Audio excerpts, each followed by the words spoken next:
अहो ह्या काय घेऊन बसलात बागव्यांनू? एकदा आमच्या गावातल्या पांडू पर्वाच्या खळ्यात असो वाघ उभो. काय बोलतोस? मग पांडून काय केलं माहित हा? पांडू घाबरलं असतं. वाघासमोर असा घाबरायचा ना, मग? तो ना अशी भीती कॅप्चर करता आणि मग काय अटॅक करता. पांडून आमचं राक्षस हार. पांडून काय केलं, वाघाच्या डोळ्यात डोळे असे घातले आणि मग बोमट्या मारूक लागलो. तसं वाघ बितारलो. वाघ बितारलेलो बघून संधीचा फायदा घेतलो पांडून आणि अशी बाजू एक काठी होती, एक कपाळावर मारले ना वाघाच्या. बोमट्या मारत गेलो वाघ.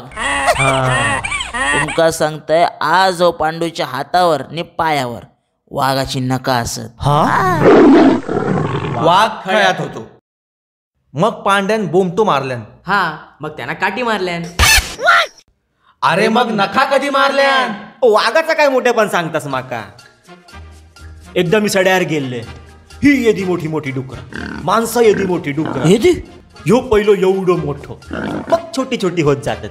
शेवटचो बारको, पण बारको कसलो, त्याका मारला तर 10 किलो मटण पडात. काय बोलतास? मग अशी सगळी लाईनीत उभी अशी माझ्या समोर येली माहिती हा. मग काय केलं, पळून गेलास? पक्को मालवणी माणूस असे मी थोडी घाबरतलय. हा ये होईना बात. अशी सगळी डुकरा समोर माझ्या उभी, सगळी धावत येली माझ्या अंगावर. मी बघले आणि बाजूक झाले. गेली 10 किलोमीटर पुढे. त्याचा कसा असता माहिती आहे काय? कसा? देवाने डुकरांका ना सरळ मान दिलेली हा, सरळ. ती वळणा नाही. गेली 10 किलोमीटर पुढे. मी आले आपल्या घरी. या झाला वाघाचा आणि डुकराचा. पण तुमका एक सांगू किस्सो, माझो पर्सनल किस्सो हा. काय बोलतोस? मी आज ताकद कोणाक सांगूक नाही, आतली गोष्ट ना म्हणा. त्याचा काय आला, एकदा मी तळ कोकणात गेले. सावंतवाडी बांधा बिंदा त्या साईड.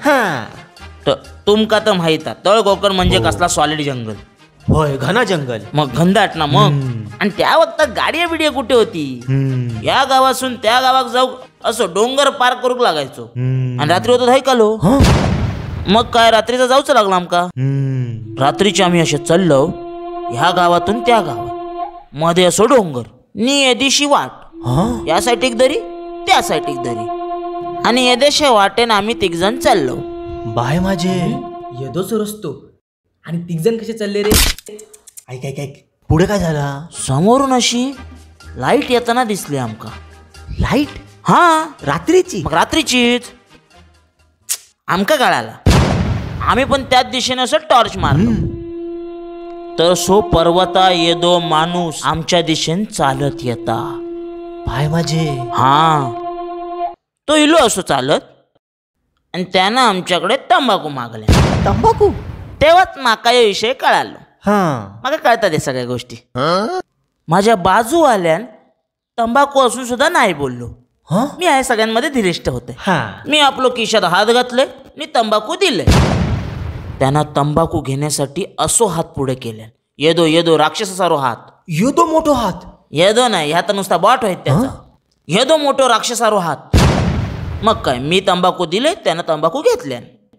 नंतर त्यानं चुनो मागितल्या. चुनो? माका विषय माहित होतो. मी चुनो नाही देऊ.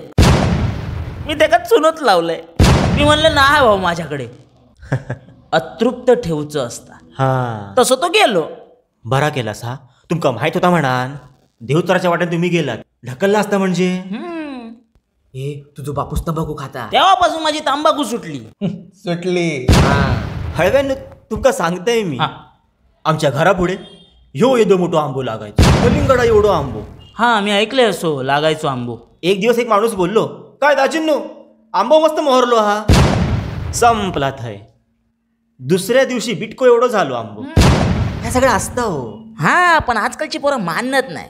पण हे सगळं असता, नजर बिजर लागणं असता. आपण काळजी घेऊ कोई. आपल्या गजाली विचार चालूच राहतल्याचे मस्त पैकी. योगा झाली डाटू. आता ह्यो पुढच्या पिढीपर्यंत अगदी सही सलामत पोचूक होयो. अरे मेल्या तुका सांगतोय, तुझो आजो होतो ना एकदा सड्यार गेल्लो.